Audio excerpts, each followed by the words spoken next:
네, 민주당 김한길 대표가 국가기관 대선 개입 의혹 사건을 특검으로 마무리해야 한다고 밝혔습니다. 여당과의 형평성까지 거론하면서 극도의 편파 수사라고 비난했죠. 네, 민주당이 한껏 날을 세운 속내는 뭘까요? 몰락하는 통진당과 또 도도한 안철수 신당 사이에서 앞으로 민주당은 과연 어떤 자리매김을 하게 될까요? 답답한 야당 심경 심층 분석해 봅니다. 충남대 김종래 초빙 교수와 이야기 나눠봅니다. 안녕하십니까? 안녕하십니까? 예. 지금 야당 의원들이, 그러니까 민주당 의원들이 지금 대검 앞에 가 있고 또 법사위원장 박영선 의원은 안에까지 들어가 있습니다. 네. 왜 갑자기 국회 일정을 접고 갑자기 이렇게 공세를 나선다고 보십니까? 야권 연대를 위한 준비 동작이죠. 아. 여론 조성령이라 이렇게 되겠죠. 여론 조선형이다. 네, 일단 문재인 의원을 소환 조사를 했는데 예. 왜 여당 쪽에 있었던 김무성, 서상기, 정문원 의원 또는 주중대사인 권영세 같은 분들은 왜 소환을 하지 않느냐. 사실 조사라는 거는 소환하고 서면 조사하는 건 조사의 방법에 관한 얘기지 조사의 내용과 관련된 건 아니나 그렇죠. 이런 국민들이 볼 때에는 네. 그 좀 차별이 있는 것 같지 않습니까? 그렇게 볼 수 그러니까 있죠. 일단 형평성 문제를 제기하고 예. 이어서 며칠 전에 했던 그 안철수 의원이 제안했던 특검을 수용을 했지 않습니까? 오늘 이제 수용했다는 건 정부가 수용했다는 것이 아니라 민주당이 특검을 대선 의혹에 대해서 특검으로 가자라고 가자. 주장. 네. 그 다음 단계로 가고 그리고 그 다음에는 이제 야권연대를 공식화하는 거게 되겠죠. 야권연대가 범국민 야권연대가 아마 12일 날로 예정되어 있을 겁니다. 그러니까 그걸 위한 전 단계 프로그램이라고나 할까, 준비 동작이라고 할까 이렇게 되는 거라고 봐요. 그럼 야권 연대를 위한 첫 번째 발을 내디딘 거라고 보면 될 수 있겠네요. 그렇죠, 그렇죠. 네. 그렇군요. 저희가 지금 방금 단독으로 저희 김무성 의원의 입장 표명을 전해드렸는데 좀 놀라웠던 것은 문재인 의원도 우편 서면 진술을 요청받은 것으로 알고 있다. 그런데 본인이 나간 것으로, 본인이 발로 검찰로 나간 것으로 알고 있다. 이렇게 말을 했거든요. 김무성 의원이. 네. 이렇게 되면은 사실 문재인 의원이 어떤 액션을 보이기 위해서 검찰에 출두했다. 이렇게 전략적으로 해석이 이렇게 나왔다. 되는 뭐 이렇게 겁니까? 볼 수 있는 거 아닙니까? 네. 그렇게도 볼 수 있죠. 그런데 예. 일단 김무성 의원의 아까 그 발언한 내용을 보면은 예. 민주당이 조금 멋쓰게진 것만은 맞죠. 김무성 의원 발언이 사실이라면? 자, 우편으로 똑같이 요구했는데 문 의원이 본인이 나갔다. 근데 김무성 의원도 뭐 민주화 투쟁 시절까지 얘기를 하면서 법원 만인 앞에 평등해야 된다. 어떤 방식으로는 조사를 받으려야 된다. 네. 근데 지금 민주당이 지금 검찰에 가 있는 것은 김무성 의원은 소환을 하지 않겠다는 검찰이 확실한 입장을 전제로 하는 움직임 아닙니까? 네. 근데 본인이 저렇게 간다고 갈 마음이었다면은 오늘 간 행동은 조금 멋쓰게진 건 맞는데 그러면 검찰과 김무성 의원 쪽에서 네. 사전에 이런 거에 대한 홍보나 설명이 정확하게 또는 자세하게 돼 있었다면 이런 거는 없었을는지도 모르죠. 네. 그렇군요. 그런데 자, 사실 보면은 지금 안철수 의원이 월요일에 특검을 하자 이런 얘기를 했는데 그 당시만 해도 사실상 민주당이 약간 뜨뜻미지근한 반응을 보였었는데 오늘 특검하자면서 대검을 찾아갔거든요. 월, 화, 수, 목, 금 이 사흘 동안 어떤 심경 변화가 있었다고 보십니까? 결국 저거는 김한길 지도부가 마지막으로 결정을 한 거 아닙니까? 그동안에는 미지근하게 하다가 뭔가 내부 사정 때문에 예. 김한길 리더가 자기 리더십을 강화하기 위해서 했던 예. 아니면은 친노가 원래 특검을 요구했을 거 아닙니까? 그렇겠죠. 더 강경하게. 예. 그러니까 그걸 받아들여서 했던 간에 좀 시간이 걸렸다고 보겠죠. 그걸 예. 보면은 민주당 내부의 복잡한 속사정을 또 얘기하기도 해요. 민주당 내부에서는 이렇게 가다는 좀 곤란하다라는 주장이 없는 것도 아니거든요. 예, 네. 그렇겠군요. 근데 지금 들어오는 소식에 의하면 현장 항의 방문에 김한길 대표는 참가하지 않은 거로 지금 네. 나오고 있거든요. 네. 그렇다면 지금 민주당 내에서도 아까도 말씀해 주셨습니다만 야권 연대도 있고 또 내부적으로도 상당히 문제가 복잡하게 얽혀 있는 상황인 것만은 확실해 보이네요. 그렇죠, 그렇죠. 네. 네.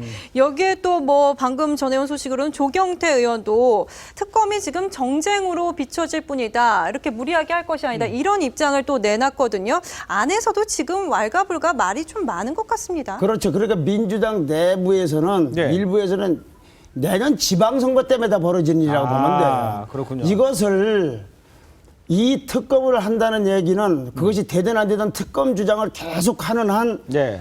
지난 대통령 선거 때 일을 예. 횟수로는 2년 후까지 끌고 나가는 거 아닙니까? 예. 그렇게 끌고 나갔을 때 예. 야당을 결집시키는 효력도 있지만 반대쪽을 또 결속시키거나 아주 지겨워서 염증되는 피로증 느끼는 사람들도 있을 거 아닙니까? 네, 그러니까 그렇죠. 이거는 결국 정쟁으로 가면은 민주당에 득될 게 없다. 특히 선거에서 어떤 결과가 나오는지는 화성갑부 선거 같은 데서 보지 않았느냐. 그런 주장들도 상당수 있지만 네. 그런 말란을 무릅쓰고서 결국은 김한길 대표가 결정을 한 거니까 예. 거기에 따른 득실도 본인들이 받아야 되겠죠. 아, 네. 그렇군요. 자, 지금 아까 야권 연대를 위한 첫 번째 스텝이다. 이렇게 지적을 해 주셨는데 그러면 지난 대선 때 있었던 연대와는 어떤 차이가 있고 또 어떻게 다르다고 봐야 할까요? 그렇죠. 지금 한 무슨 표를 좀 예, 보시면 보겠습니다. CG를. 예. 일종의 이거 이름 붙이기는 걸 구신호로 붙였을 때 예. 2012년도 걸 구야권 연대라고 하고 네. 올해 지금 하고 있는 추진하고 있는 것을 새 야권 연대라고 본다면 네. 이름 붙인 겁니다. 그냥 편의상. 예. 자, 2012년도에 구야권 연대의 목표는 명백한 집권이었습니다. 그렇죠. 총선에서 승리를 하고 이어서 그 여세로 대선을 했다. 네. 왜냐하면 그 전에 있었던 서울시장 선거에서 박원순 시장이 당선이 됐기 때문에 그렇습니다. 제 그렇죠. 보궐선거에서. 예. 근데 지금의 야권 연대는 네. 누가 봐도 집권이나 선거 승리가 아니라 이 거의 토끼몰이식으로 파생 공세를 피고 있는 여권에 대해서 생존을 위한 입지가 더 좁혀지지 않도록 하기 위한 공동전선적 성격이 있는 거죠. 아. 그러니까 성격이 어떻게 되느냐. 네. 지난 2012년도의 야권연대가 공세적이고 적극적이었다면 예. 올해의 야권연대는 수세적이고 방어적인 측면이 많죠. 검찰청에 가서 뭘 하든 특검을 요구하든 집권이나 선거보다는 방어적인 수세적인 야권 네. 입지가 더 위축되지 않게 예. 여기에 덧붙여 통진당 사태도 있지 않습니까? 그렇겠죠. 그리고 또 하나 중요한 것은 아주 핵심은 이겁니다. 주도 예. 세력이 누구냐? 아. 당시 야권연대는 지금 정의당하고 합쳐있던 통진당 그리고 한명숙 대표를 중심으로 했던 네. 민주당의 친노. 친노 세력 간에가 주도가 돼서 야권연대가 됐던 겁니다. 그렇죠. 근데 올해 이번에 야권연대는 겉으로 나타나는 건 비누가 끌고 나가고 있고 속으로는 친노 요구했겠지만 예. 중요한 건 안철수 세력이 저기 들어와 있다는 예, 거예요. 맞습니다. 안철수 세력이. 아. 이분들 간의 고리는 뭐냐? 네. 특검이죠, 특검. 안철수 의원이 얘기한 특검제를 수용하라는 걸 민주당이 받아들인 거죠. 아. 그럼으로써 안철수 세력이 동참을 하게 됐죠. 예. 그렇게 되는 거예요. 그럼 앞으로 이제 야권 재편은 뭐 어떻게 되는 겁니까? 그러게요. 글쎄, 그래서 여기서 이제 친노 세력은 친노 세력대로 하여튼 겉으로는 나타나지 않지만 민주당 내에서 큰 단체로서 조직으로서 움직이는 일방 또 독자적으로 싸우는 부분이 있지 않습니까? 문재인 의원이 툭 하면 이제 성명서도 발표하고 하지 않습니까? 네. 그렇게 되지만 형식적으로 하여튼 민주당이 김한길 대표가 리드하는 걸로 돼 있는데 네. 아주 중요한 건 이 안철수 세력의 문제입니다. 그렇겠네요. 안철수 세력은 네. 이분들이 전부 머릿속에 있는 것은 지금 선거를 염두에 두고 있는 거예요. 선거를. 지방선거. 네, 네. 지금 당시는 뭐 대선 의혹과 관련된 거라고 하지만 예. 안철수 세력은 특검제를 고리로 해서 예. 민주당하고 연대가 형성된 겁니다. 여기서 이제 안철수 세력은 굉장한 고민에 빠지게 됩니다. 예. 새정치라는 간판은 거의 이제 변색됐다고 봐야 될 겁니다. 아, 그런 겁니까? 아. 왜 그러냐면 네. 안철수 세력이 등장하게 된 배경은 네. 적대적 공생관계에 있던 민주당과 새누리당이 그리고 그들이 적대적 공생관계 속에서 누렸던 정당이라고 지적을 하고 그러기 때문에 자기네들이 존재 이유가 있다는 바로 그 무당파 세력이었는데 그렇게 얘기했죠. 여기하고 네. 합쳤지 않습니까? 하하. 그렇군요. 그래서 지금은 네. 특검이라는 것 예. 이거는 뭐 여당이 받아들이느냐 사실 특검도 지금 재판부가 그 공소장 변경까지 신청을 해서 받아들이고 있는 그 재판 과정인데 특검을 해야 되는 것에 대해서 저는 법리적으로 좀 이상하다고 생각이 됩니다. 다만 이건 전문가가 아니기 때문에 자신 있는 말씀은 못 드리겠습니다만 예. 수사 중인 것이 아니고 네. 재판 중인 사건을 어떻게 특검을 하는 건지 잘 이해가 잘 안 갑니다. 그러니까요. 또 하나는 네. 특검을 하게 되면 네. 또는 이런 논리라면은 네. 뭐 일체의 대선 의혹을 규명하려면은 전공로나 전교조나 그쪽까지 다 해야 되는 거지. 그렇죠. 김무성 의원 등등만 해서는 그건 또 안 되는 거죠. 그렇죠. 그렇군요. 형평성 차원을 근데 따진다면. 어떻든 간에 네. 지금 얘기는 그 특검을 둘러싸고 연계가 됐지만 결국 안철수 세력은 나중에 지방선거 때 이런 연대하고서 싸웠던 특검이 관철되든 안 되든 간에 예. 자 선거 때 어떻게 처신할 것이냐. 그래서 제가 말씀드리는 게 네. 새정치가 많이 변색될 거라고 말씀드리는 겁니다. 아, 그렇군요. 자, 그런데 지금 비노와 안철수 세력이 지금 주도 세력이라고 말씀하셨는데 그렇다면 박원순 지금 서울시장도 한 축으로 봐야 되지 않겠습니까? 그 영향이 그렇죠. 미치겠죠? 지금 이 두 세력이 결국 여기로부터 예. 대여 공동전선으로부터 지방선거 더 나가서 7월 달에 있어야 될 재보선 선거까지의 정말 정당이라는 게 집권을 하는 게 목표 아닙니까? 그렇겠죠. 이기는 지상 게. 목표죠, 그걸 그게. 향하는 것이 뭐 연대의 완성태인데 네. 연대가 오르냐 그러냐를 떠나서 그게 연대의 완성태인데 예. 이랬을 경우에 제일 고리가 되는 것이 현재 박원순 시장의 거취 문제입니다. 그렇겠는데요. 그래서 네. 어저께 네. 관훈 토론회에서 박원순 시장이 한 발언에 대한 언론 보도에 저는 굉장한 이의가 있습니다. 박원순 시장이 어제 한 얘기는 나는 대권 도전에 생각이 없다라고 했는데 예, 그게 그렇죠. 포인트가 아니라 서울시장에 꼭 당선돼야 되겠다는 절박함을 드러냈다고 저는 봅니다. 재선에 당선되겠다. 왜 그러느냐. 네. 그 말을 이해해. 자, 국가보안법에 대해서 인권도 중요하지만 안보도 중요하다. 또 종북 성향을 갖고 있는 인터넷 매체에 대한 취소 심판 청구도 한다. 네. 그다음에 박근혜 대통령에 대해서 부분적으로 긍정평가를 했지 않습니까? 이분은 그러니까 야권 더하기 알파인 중도 성향의 표를 모으기 위한 관계가 있다 이거죠. 그런데 예. 거기서 박원순 시장이 고민이 하나 있어요. 뭔가요? 내년 6월에 선거가 되면 이분의 임기는 당선됐을 경우에는 2018년도 6월 30일까지입니다. 예. 대통령 선거는 2017년도에 벌어집니다. 대통령 중도 사퇴를 해야 돼요. 예. 그러면 재선거를 위한 또 비용이 들어가잖아요. 그렇죠. 우선 네. 이와 같은 사례가 있었던 분이 전 조순 서울시장, 네. 이인재 경기지사, 김두관 경남지사, 기타 기초단체장 중에서 국회의원 나오려고 해서 행정소송 당한 분들 있고 주민들로부터 고발당한 사람들도 많아요. 이건 지방자치제의 골격을 흔드는 겁니다. 그렇겠네요. 그런데 비용으로만 따지면 윤행 그거 얘기한 대로 하면은 이 박원순 시장이 오세훈 시장이 사퇴하면서 보궐선거에서 된 분이에요. 그렇죠. 그때 나라에서 들어간 돈만 258억입니다. 아이고. 후보마다 쓴 돈은 별개로. 그러면 내년에 박원순 시장이 서울시장 출마를 하면은 네. 제일 먼저 공약이 임기를 중도에 포기하고 대통령 나올 겁니까? 안 나올 겁니까를 묻게 돼 있어요. 그렇겠네요. 그러니 대권 도전 얘기는 그렇게 해서 서울시장석에 솔직로 올인하겠다는 심지가 어저께 표출된 건데 예. 언론들은 대권 도전 이사가 있느니 없느니 그 분석을 해서 저는 이의가 있다는 겁니다. 그런데 한편 네. 안철수 세력은 아까 제가 변색될 거라고 했지 않습니까? 그렇죠. 이건 더 큰 고민이 있어요. 안철수 세력은. 그 뭔가요? 자, 적대적 공생관계에 의해서 기득권을 누려온 두 정당이 있으니 네. 새 정당을 한다고 하는데 선거를 예면할 수 없지 않습니까? 그렇죠. 그런데 어디 저 무인도에서 안철수 당을 후보를 냅니까? 제일 중요한 데가 수도권이고 그중에 핵심이 서울시예요. 그렇죠. 서울시에서 서울시, 수도권. 후보를 내야 됩니다. 그렇죠. 네. 만약에 박원순 시장 쪽으로 협력을 해서 말하자면 연합공천을 하다는데 독자 후보를 안 낸다. 네. 그럼 거기서부터 이건 새정치가 아니고 흔정치 중에 흔정치군 할 거 아닙니까? 예. 대가로 네. 경기도지사나 인천시장 후보를 달라.